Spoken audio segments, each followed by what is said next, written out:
நாளின் செய்யும் வினிதானின் செய்யும் என நாடி வந்த கோழியின் செய்யும் கொடுங்கூற்றியன் செய்யும் குமரேசர் இரு தாளும் சிலம்பும் சதங்கையும் தண்டையும் சண்முகம் தோளும் கடம்பும் எனக்கு முன்னே வந்து தோன்றினே. உலகமெங்கும் வாழ்ந்து கொண்டிருக்கும் ஸ்ரீ குபேரன் டிவி நேயர்களுக்கு சைதை ராஜாவின் அன்பான வணக்கங்கள். நாம் இப்பொழுது இந்த எபிசோடில் வார ராசி பலன்கள் ஆகஸ்ட் 12 முதல் ஆகஸ்ட் 18 வரைக்கும் உள்ளடக்கிய நாட்களுக்கு கிரகங்கள் வாக்கிய பஞ்சாங்க அடிப்படையில் எப்பேற்பட்ட பலன்களை வழங்கப் போகிறது என்பதை ஒவ்வொரு ராசியாக பார்க்கலாம் வாங்க. ஓம் ஸ்ரீ ராகவே நமக. ரிஷப ராசி கால புருஷனுக்கு 2வது ராசி. கிருத்திகை 2, 3, 4 பாதங்கள், ரோகிணி மிருகசீரிஷம் 1, 2 பாதங்கள் உள்ளடக்கியது. சுக்கிர பகவான் ஆட்சி பெறும் வீடு. இப்பொழுது சுக்கிர பகவான் 4ஆம் இடத்தில் நல்ல நிலையில் இருக்கிறார். ராசியில் குரு பகவான் இருக்கார். 7 கூடிய செவ்வாய் அமர்ந்திருக்கிறார். 5ஆம் இடம், 7ஆம் இடம், 9ஆம் இடத்தை குரு பார்க்குறார். 10ல் சனி, 11ல் ராகு. சூப்பரான அமைப்புங்க, கிரக அமைப்பு. இந்த ரிஷப ராசியில் பிறந்த அன்பர்களுக்கு இந்த வாரம் சூப்பராக இருக்கும் அப்படின்னே சொல்லலாம். பாருங்கள், ராசியில் 7 கூடையவன் அமர்ந்திருக்கிறார், குருவோடு இணைந்திருக்கிறார். குரு மங்கள யோகம் ஏற்படுகிறது. குடும்பத்தில் சுப நிகழ்ச்சிகள் நடத்துவதற்கான ஒரு நிலை இருக்கிறது. குடும்பம் சுபீட்சமாக இருக்கும், சந்தோஷமாக இருக்கும்.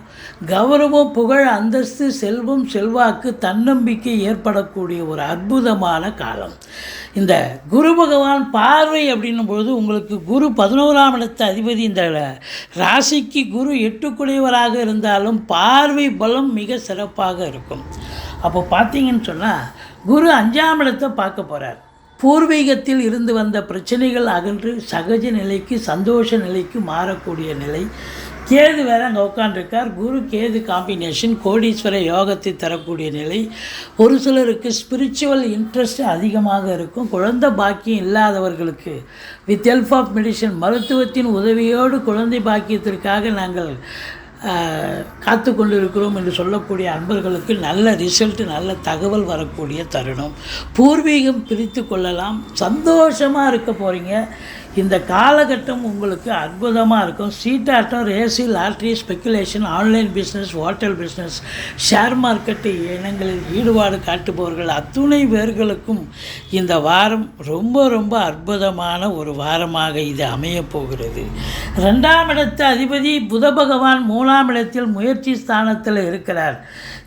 மறைந்த புதன் நிறைந்த தினம். ஆதலால் உங்களை பொறுத்தவரையும் நல்ல பண வருவாய், பொருள் வருவாய் சிறப்பாக இருக்கும். ஏன்னா 11ஆம் இடத்துல ராகு பகவான் வேறு இருக்கார். ராகு பகவான் கொட்டி கொடுக்கக்கூடிய ஒரு சூழல். குடும்பத்தில் அமைதி, நிம்மதி, சந்தோஷம், குதூகலம் ஏற்படும். சூரியன் புதன் சேர்க்கை, புதாதித்ய யோகம் ஏற்படுவதால் கல்வி நிறுவனங்கள், கல்விக்கூடங்கள், கல்வியாளர்கள், கல்வி பயிலும் மாணவ செல்வங்கள் இவங்களுக்கெல்லாம் சிறப்பான காலம்.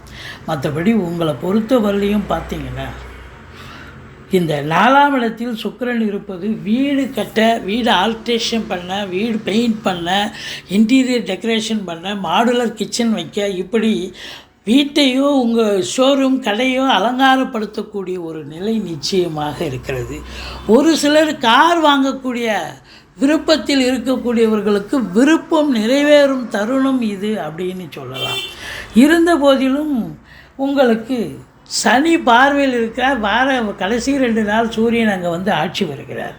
என்னதான் சூரியன் ஆட்சி பெற்றாலும் 4 கூடையவன் ஆட்சி பெற்று சனி பார்வையில் இருக்கிறதால இந்த அப்டாமன் என்று சொல்லக்கூடிய அடி வயிற்றில் ஒரு உஷ்ணம் போன்ற பிரச்சனைகள், கட்டி போன்ற பிரச்சனைகள் மருத்துவத்துக்கு செலவுகள் ஏற்படக்கூடிய ஒரு தருணம். மற்றபடி உங்களுக்கு பார்த்தீங்கன்னு சொன்னால் 7ஆம் இடத்து அதிபதியே பார்க்குறார், குரு பார்க்குறார். திருமண வயதில் இருக்கும் ஆண் பெண் இருபாலருக்கும் திருமணம் கைகூடி வரும். நண்பர்கள் வட்டாரம் விரிவடையும். நண்பர்களால் ஆதாயம் கிடைக்கும். கூட்டு தொழில் செய்பவர்களுக்கு கூட்டாளிகளால் நன்மைகள் நடக்கும். மொத்தத்தில் பார்க்கும்பொழுது எதிர் வீடு, பக்கத்து வீடு, அக்கம் பக்கம், வேலை பார்க்குற இடம், தொழில் பண்ணுற இடம், உத்தியோகம் பார்க்குற இடம், சொந்த பந்தம், நட்பு வட்டாரம் எல்லா இடங்களிலும் உங்களுக்கு ஆதரவு பெருகும். சமூகத்தில் கௌரவம், புகழ், அந்தஸ்து கிடைக்கும், மற்றவர்களால் மதிக்கப்படக்கூடிய ஒரு தருணம் வந்தாச்சு உங்களுக்கு அப்படின்னு சொல்லலாம். பாருங்கள், இந்த செவ்வாய் 4ஆம் பார்வையாக 4ஆம் வீட்டை பார்க்குறதால வீடு கட்ட, வீடு ஆல்ட்ரேஷன் பண்ண, அப்படி ஏதாவது ஒரு வேலை எடுத்துக்கிட்டு போவீங்க. டெஃபினட்டாக இன்வெஸ்ட் பண்ணக்கூடிய, அதாவது சொத்து பத்துக்களில் இன்வெஸ்ட் பண்ணுறதோ இல்லை செலவினங்கள் செய்யக்கூடிய அமைப்போ நிச்சயமாக இருக்கிறது. மற்றபடி உங்களுக்கு 9ஆம் இடத்தை குரு பார்க்கிறார். தந்தை வழி சொந்தங்களால் ஆதாயம், அசையா சொத்துக்கள் மூலம் வருமானம், பாக்கிய நிறைவை பெறுகிறீர்கள். ஒரு சிலருக்கு நீண்ட நாளாக உங்களுடைய எண்ணங்கள் பூர்த்தி அடையாமல் இருந்திருக்கலாம். இப்போ இந்த காலகட்டம் அதற்கான ஒரு தருணம். அதாவது ஈஸிலி டு கெட்டுன்னு சொல்லுவாங்க. எதையும் போராடி ஜெயிக்கத்தால் அது தானாக நடக்கும் அப்படின்ற ஒரு நிலை. மற்றபடி 10ஆம் இடத்தில் சனி பகவான் நல்ல நிலையில், ஆட்சி நிலையில் இருந்தாலும் அவர் வக்ரகதியில் இருப்பதால் உங்களை பொறுத்தவரையிலையும் அதிகப்படியான உழைப்பு தேவைப்படுகிறது. இரும்பு சார்ந்த தொழில்நுட்பங்கள், அதாவது சின்ன லேத் ஃபேக்ட்ரிலேருந்து பெரிய கம்பெனி வரைக்கும் பார்த்திங்கன்னா தொழிலாளிகளுக்கும் சரி, முதலாளிகளுக்கும் சரி, நல்ல ஒரு அற்புதமான ஒரு வாரம். ஆனால் அதிகப்படியான உழைப்பு தேவைப்படுகிறது. மற்றபடி புதுசாக வேலைவாய்ப்புக்காக முயற்சி பண்ணுறவங்க முயற்சி பண்ணலாம். புதுசாக ஏதாவது தொழில் துவங்கணும்னு நினைக்கிறவங்களும் தொழில் துவங்கலாம். இந்த வாரம் இந்த ரிஷப ராசியில் பிறந்த அன்பர்களுக்கு ஒரு அற்புதமான ஒரு வாரம். அதுலேயும் குறிப்பாக பார்த்திங்கன்னா சுக்கிரன் 4இல் அமர்ந்து 10ஆம் இடத்தை பார்க்கிறார். சனி பகவானும் சுக்கிரனை பார்க்கிறார். இந்த கலைத்துறையில் இருக்கக்கூடிய அன்பர்களுக்கு இதுதான் வாழ்க்கை, இதுதான் பாதை, இதுதான் பயணம்னு ஒரு நிலையை ஏற்படுத்தி தருவார் இந்த சனி பகவானும் சுக்கிர பகவானும். கண்டிப்பாக இது நாள் வரைக்கும் 10ஓட 11ஆக இருந்திருப்பீங்க. ஒரு டெக்னீஷியனாக இருந்திருக்கலாம், இல்லை 10ஓட 11ஆ ஒரு ஆக்டராக இருந்திருக்கலாம். ஆனால் இப்போ நம்பர் 1 நம்பர் 2 பொசிஷனுக்கு வருவதற்கான ஒரு ரெகக்னேஷன் கிடைக்கிறது. ரெமுனரேஷனும் சிறப்பாக இருக்கக்கூடிய ஒரு காலகட்டம். சுக்கிரனுடைய ஆதிக்கம் நிறைந்த அன்பர்கள் அத்துணை பேர்களுக்கும், அதாவது உங்களுக்கு எதில் இப்போ ஃபினான்ஷியல் ரீதியாக வேலை பார்க்குறீங்க, தொழிலில் உத்தியோகம் வேலை பார்க்குறீங்க, நகைக்கடை, துணிக்கடையில் வேலை பார்க்குறீங்க, அதில் உற்பத்தியாளர்கள், ப்ரொடக்ஷன் பண்ணக்கூடியவர்கள், மற்றபடி பேங்க்கு, இது போன்ற அன்பர்கள் பார்த்திங்கன்னா சுக்கிரனுடைய ஆதிக்கம் நிறைந்த இன்டீரியர் டெக்கரேஷன், அழகு, ஒப்பனை நிலையம் வச்சு நடத்துகிறவங்க, இவங்களுக்கெல்லாம் ஒரு அற்புதமான ஒரு காலகட்டம். நல்ல சம்பாத்தியத்தில் நல்ல ஒரு சம்பாத்தியம் கிடைக்கும். இந்த ராகு பகவான் 11இல் இருப்பது மிக மிக சிறப்பு. அந்நிய பொருளாதாரம் வீடு தேடி வரப்போகிறது. உள்நாட்டு வாணிபம், வெளிநாட்டு வாணிபம், ஏற்றுமதி இறக்குமதியாளர்கள், ஷேர் மார்க்கெட்டில் இன்வெஸ்ட் பண்ணுறவங்க, ஸ்பெக்குலேஷன் பண்ணுறவங்க, ஆன்லைன் பிஸ்னஸ் பண்ணுறவங்க, ஹோட்டல் பிஸ்னஸ் பண்ணுறவங்க, இவங்களுக்கெல்லாம் சிறப்பான காலம். இந்த 12ஆம் இடத்து அதிபதி ராசியில் அமர்ந்திருக்கிறார். அசையா சொத்துக்கள் மூலம் செலவினங்கள் ஏற்படும். மற்றபடி குறை ஒன்றும் இல்லை. இந்த வாரம் உங்களுக்கு 15, 16, 17 சந்திராஷ்டம நாட்கள் வர இருப்பதால் சந்திராஷ்டமம்னு சொல்லிக்கிங்க. வேலை பார்க்குற இடத்துல சூதனமாக நடந்துப்பீங்க.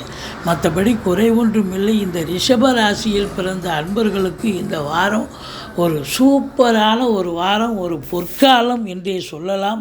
கணவன் மனைவி ஒற்றுமை, நல்ல பண வரவு, பொருள் வரவு, பிள்ளைகளுடைய வளர்ச்சி, பிள்ளைகளுடைய கல்வி மிக சிறப்பாக இருக்கும். வெளிநாடு செல்லக்கூடியவர்களுக்கு அற்புதமான வாய்ப்புகள் கிடைக்கும். ஒரு பாக்கியமான ஒரு வாரம் என்றே சொல்லலாம். ரிஷபராசியில் பிறந்தவர்கள் நீங்கள் வணங்க வேண்டிய தெய்வம் ஈஸ்வரனை வழிபாடு செய்யுங்கள். வாழ்க்கை வளமோடும் நலமோடும் அமையப்போகிறது. ஸ்ரீ குபேரன் டிவியை பார்த்தமைக்கு நன்றிகள். மேலும் இது போன்ற தகவல்களை தெரிந்து கொள்ள ஸ்ரீ குபேரன் டிவியை சப்ஸ்கிரைப் செய்யுங்கள். மறக்காமல் பெல் ஐக்கானை கிளிக் செய்யுங்கள்.